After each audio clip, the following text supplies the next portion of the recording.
Assalamualaikum warahmatullahi wabarakatuh. Sobat Jendela Mistis dimanapun kalian berada. Bagaimana kabar kalian semua? Semoga kalian senantiasa diberikan kesehatan dan juga dilancarkan rezekinya. Sebelumnya di sini saya ucapkan terima kasih kepada kalian yang sudah mensupport channel ini hingga saat ini. Saya doakan semoga urusan kalian juga dimudahkan oleh Tuhan Yang Maha Esa. Pada video kali ini saya akan membawakan sebuah cerita misteri pendakian. Sepertinya sudah lama saya tidak membawakan tentang cerita pendakian. Dan alhamdulillah saya sudah mendapatkan cerita pendakian dan cerita ini dialami oleh teman saya sendiri. Tetapi mohon maaf untuk nama gunung maupun nama tokoh yang akan saya ceritakan. Itu semua nanti akan saya sensor ataupun saya samarkan. Dikarenakan kejadian ini dialami oleh sepasang kekasih yang dulunya masih pacaran dan sekarang mereka berdua sudah sah secara agama dan juga negara. Dan mereka pun sudah dikaruniai satu anak, yaitu laki-laki berjenis kelamin laki-laki. Jadi sedikit kisi-kisi sebelum melanjutkan cerita ini. Jadi pada saat itu sebut saja Ricky dan Rika. Ricky ini kan ingin memberikan kejutan kepada si Rika. Dan kejutan ini ingin diberikan di atas gunung. Ya mungkin karena mereka berdua ini mempunyai hobi yang sama. Lagian mereka kenal juga di atas gunung waktu mendaki. Nah, tetapi di saat Ricky ingin memberikan kejutan kepada Rika, nyawa Rika hampir hilang pada saat itu. Kenapa bisa nyawa si Rika hampir hilang? Pasti kalian penasaran. Dan apa saja yang sebenarnya terjadi hingga nyawa Rika hampir tidak ada. Dan bagi kalian yang ingin mensupport channel ini, silahkan klik tombol subscribe, like, komen, dan share sebanyak-banyaknya. Dan saya juga menerima kritikan kalian jika saya mempunyai kekurangan di dalam membuat video ini. Ya sudah, tanpa berlama-lama lagi, langsung saja kita menuju ke ceritanya.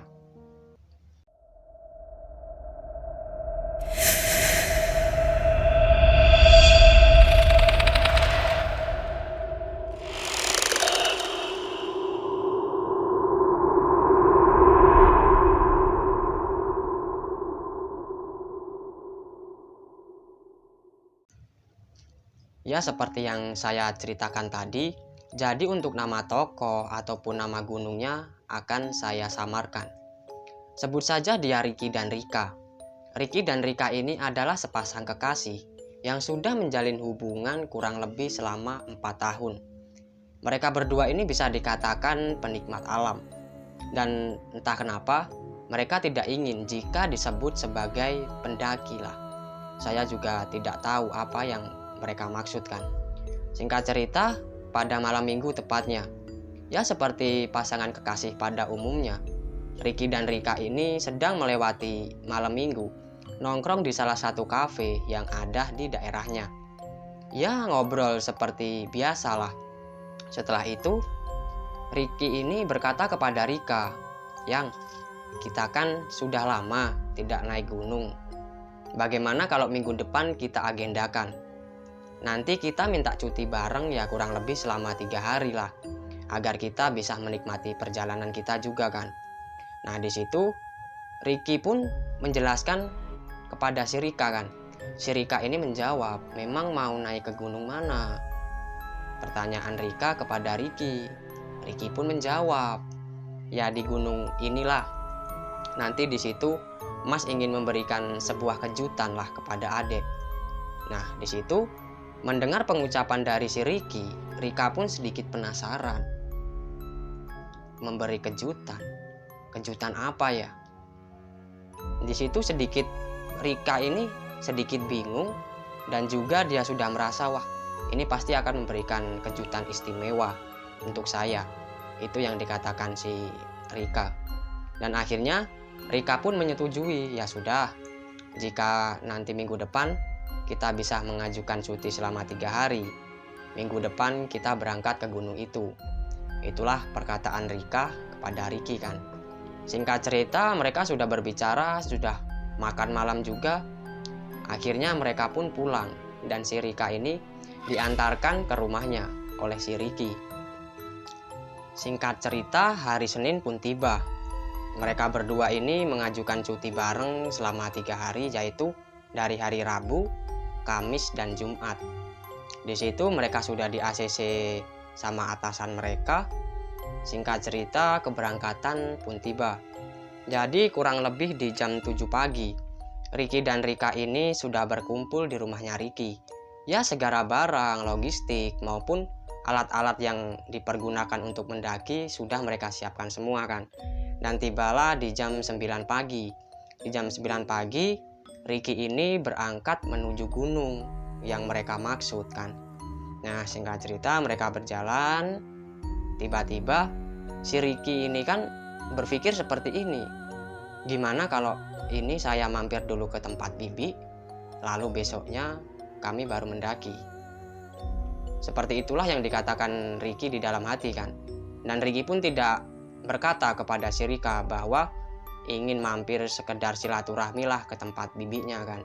Setelah itu Rika pun tersadar, "Mas, katanya mau ke gunung ini lah, kok malah lewat jalan ini?" Nah, di situ Ricky menjelaskan, "Iya dek, kita mampir dulu aja ke tempat saudara abang yang ada di daerah-daerah situ kan. Nanti kita melakukan pendakian besok saja. Nanti kita nginep dulu lah selama semalam di tempat bibi." Itulah yang dijelaskan Ricky kepada si Rika. Ya, si Rika pun mau tidak mau ya nurut saja lah. Singkat cerita mereka pun sampai kan di rumah si bibinya dari Ricky. Diketuklah pintu sama si Ricky. "Assalamualaikum, Bi, ini Ricky." Belum dibuka lagi, diketok lagi. "Bi, ini Ricky." Setelah ketukan yang kedua kalinya itu, keluarlah dari dalam seorang wanita ya belum terlalu tua lah, ya bisa dikatakan berumur 35-40 tahun. Setelah itu Ricky dan Rika pun dipersilahkan masuk, dan di situ Ricky pun membuka pembicaraan lah. "Jadi gini Bi, yang pertama di sini Ricky sama si Rika pasangan saya ini ingin silaturahmi. Nah, dan jika dibolehkan kami ingin menginap 1 malam di tempat ini, dan besoknya kami ingin melakukan pendakian ke gunung inilah." Itulah perkataan Ricky kepada bibinya. Bibinya pun juga menjawab, "Ya sudah, tidak apa-apa. Lagian kan kamu jarang main-main ke sini. Ya kalau bisa lebihlah dari 1 malam untuk nginap di sini." Perkataan si bibi kan menjawab perkataan dari si Ricky tadi. Dan Ricky pun, "Maaf Bi, kami kan cuma dapat cuti 3 hari. Jadi kemungkinan nginep cuma bisa 1 hari." Habis itu si bibinya pun menjawab, "Ya sudah, jika itu maumu, sana barang-barangmu kamu letakkan saja di kamar yang itu." Berkata seperti itu kan.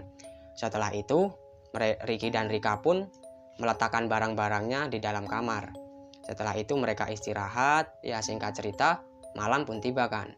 Nah, di situ di saat Ricky, Rika dan bibi ini sedang makan malam kan, si Ricky berkata seperti ini, "Bi, gimana kalau besok saya numpang sarapan dulu di sini?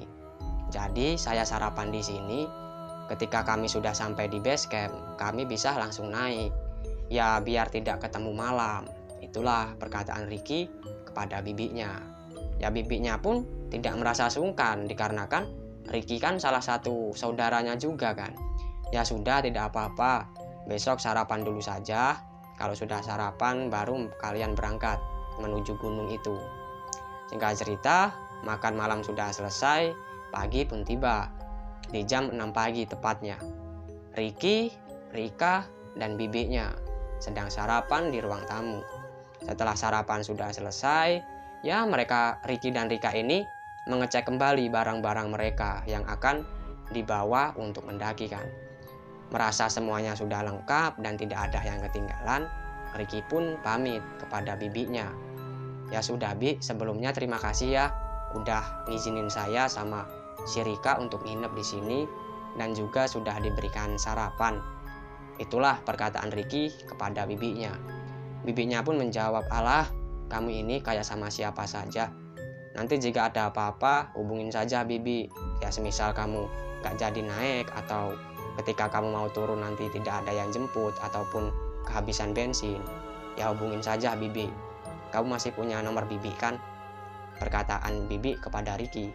Iya Bi, saya masih nyimpen nomor Bibi kok. Ya sudah ya Bi, mohon maaf tidak bisa berlama-lama karena kami ketika sampai di base camp akan langsung mendaki. Ya sudah, silahkan kalian berangkat, jangan lupa berdoa agar kalian selamat sampai tujuan dan pulang dengan selamat juga. Singkat cerita, mereka pun berangkat menuju ke gunung tersebut. Sesampainya mereka di base camp, mereka pun istirahat sebentar dan si Ricky ini kan daftar simaksi. Nah, jadi Rika menunggu keril yang mereka bawakan. Setelah Ricky sudah siap, sudah mendaftarkan simaksi, Ricky pun menghampiri Rika. Nah, setelah itu Rika ini minta izin kepada si Ricky, yang sebentar ya, aku mau ke kamar mandi dulu. Ya si Ricky belum berpikir yang aneh-aneh kan, soalnya kan perkataan dari si Rika ini juga wajar-wajar saja kalau kebelet ataupun pengen pipis kan. Setelah itu Rika pun menuju kamar mandi untuk buang air kecil. Sesudah buang air kecil, tiba-tiba si Rika ini kedatangan tamu. Ya mungkin bagi kalian yang wanita sudah tahu lah yang saya maksudkan. Nah di situ Rika ini sedikit lama lah di kamar mandi, entah dia bingung mau jujur apa tidak kepada si Ricky. Nah dikarenakan Rika ini mengingat-ingat lah, oh iya kan si Ricky kan pernah berkata kalau ingin memberikan suatu kejutan kepada saya. Itulah yang dikatakan di dalam hati Rika. Gimana ya? Mau melanjutkan mendaki apa tidak usah? Masih dilema kan si Rika, dan itu pun masih berada di dalam kamar mandi. Setelah itu Rika pun menghampiri si Ricky. Nah di kerilnya, tanpa sepengetahuan dari Ricky, Rika ini sudah mempersiapkan roti lah, bahasa kasarnya mungkin softtek di dalam kerilnya itu. Setelah itu ya sedikit sembunyi-sembunyi lah, diangkatlah kerilnya si Rika, dia membelakangi Ricky. Dia mengambil roti itu kan dan dimasukkan ke dalam kantongnya. Setelah itu si Rika ini pamit lagi dengan si Ricky, yang sebentar ya, kayaknya aku beser nih. Ya si Ricky masih belum berpikir yang aneh kan, semuanya kan bisa terjadi ya, beser ataupun apa kan. Setelah itu Rika pun menuju kamar mandi dan memakai roti. Nah si Rika ini lupa kalau celana dalamnya belum diambil. Mau tidak mau si Rika pun memakai celana yang sudah terkena darah. Jadi yang terkena darahnya itu celana dalamnya. Saat semua itu sudah selesai, Rika pun kembali lagi menghampiri si Ricky. Dan salahnya Rika ini tidak berkata jujur kepada si Ricky. Ya karena Ricky taunya si Rika kan tidak ada tamu. Ya mereka biasa-biasa saja kan. Singkat cerita, di jam 11 siang mereka pun melakukan perjalanan dari base camp menuju ke pos 1. Estimasi perjalanan dari pos 1 menuju dari base camp menuju pos 1 itu kurang lebih 1,5 jam sampai 2 jam. Ya kembali lagi karena mereka kan ingin menikmati perjalanan. Ya mereka pun tidak ngoyo lah, tidak buru-buru. Jadi ketika Ricky ini kan selalu bertanya kepada si Rika, gimana yang masih kuat gak? Masih kuat gak? Begitu terus kan.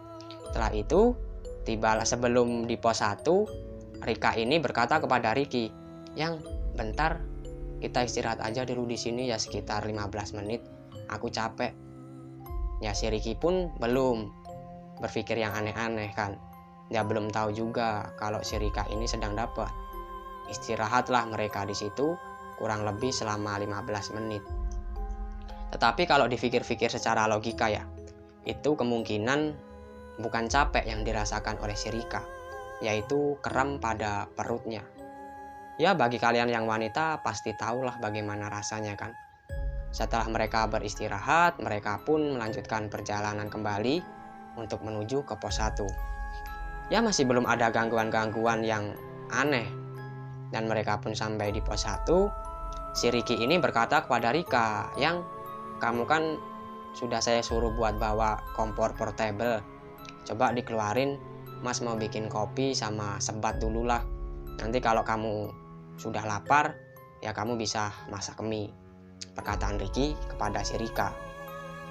Setelah itu, dikeluarkanlah kompor portable dari carrier-nya si Rika. Ya, semua sudah selesai ya. Bikin kopi sudah selesai. Setelah itu, si Ricky ini sudah sebat. Setelah itu, Ricky ini kembali bertanya, "Yang, emang kamu belum lapar? Kalau lapar makan dulu aja nggak apa-apa, nanti saya temenin." Itulah perkataan Ricky kepada si Rika. Tetapi si Rika ini raut wajahnya sedikit berbeda lah. Dia jadi pendiam. Menjawab pun ya seucapnya. Menjawab perkataan Ricky aja cuman seperti ini. "Enggak kok, nanti saja kalau kita sudah sampai di pos 3 atau di area camp, kita baru masak atau baru makan." Ya, kembali lagi Ricky belum mengetahui karena semuanya masih tertutup dengan rapi. Mereka pun melanjutkan perjalanan untuk menuju ke pos 2. Nah, jadi dari pos 2 menuju ke pos 3 inilah Ricky sudah mengalami hal-hal gaib. Estimasi dari pos 2 menuju pos 3 kurang lebih selama 2 jam sampai 2 jam setengah. Ya, mereka tetap santai jalannya. Kembali lagi bahwa mereka ingin menikmati perjalanan kan. Di tengah perjalanan, si Ricky ini sudah merasakan perasaannya itu seperti gimana ya, tidak enak lah. Tetapi di situ Ricky masih berpikir positif. Ya, dikarenakan mereka kan belum pernah mengalami hal gaib kalau mendaki gunung. Setelah itu mereka berjalan. Akhirnya Ricky mendengarkan suara cekikikan wanita, yaitu Mbak Kunti. Dilihatlah kiri, kanan, tidak ada. Dan mereka melanjutkan perjalanan kembali lagi. Si Ricky mendengarkan tertawa seorang wanita yang sangat menyakitkan telinga. Dilihatlah kembali kan. Kalau tadi kan kiri di kanan, di bagian bawah, di samping dia. Dia pun mencoba menengok ke atas pohon. Dan benar banget, benar sekali. Si Ricky melihat sosok wanita berbaju putih lusuh dan rambutnya ini menutupi wajahnya. Sudah mulailah di situ. Ricky berpikir, kenapa kok pendakian kali ini seperti ini? Padahal pendakian ini aku kan ingin memberikan kejutan kepada Rika. Kenapa semuanya jadi seperti ini? Sedikit galau lah si Ricky. Dan singkat cerita, mereka sudah sampai di pos 3 di jam setengah 6 sore. Mereka pun berhenti sebentar dan Ricky pun bertanya kepada Rika. Jadi duduknya sebelahan lah. Di sebelah sini si Ricky, di sebelah kanannya ini kan ada carrier mereka 2 kan. Nah, di sebelah kanannya lagi si Rika. Di situ Ricky pun mencoba mengajak ngobrol si Rika. Tetapi ketika Ricky melihat wajah Rika, sudah aneh. Jadi gimana ya, sedikit cemberut lah. Entah apa yang dia rasakan. Ya, kalau secara logika mungkin si Rika ini kan nahan sakit perut. Itu kalau secara logika. Kalau secara hal aneh, bisa jadi kalau si Rika ini juga melihat sosok wanita yang dilihat Ricky tadi. Di situ Ricky mencoba berkata kepada si Rika seperti ini. "Gimana Yang? Ini kan sudah jam setengah 6. Apa kita melanjutkan perjalanan atau kita ngecamp di sini, di pos 3. Ya jadi di pos 3 itu kan masih sedikit tanah lapang lah. Jadi untuk mendirikan satu tenda pun itu masih cukup. Di situ si Rika pun cuma menjawab seperti ini. Nggak usah, kita nanti ngecamp di camping ground saja. Perkataan Rika ini sedikit lirih dan matanya sedikit kosong, serta gimana ya, datarlah ekspresi dari si Rika ini. Si Riki kembali lagi berpikir seperti ini. Ini anak kenapa? Padahal tadi biasa-biasa saja. Kok sekarang jadi seperti ini?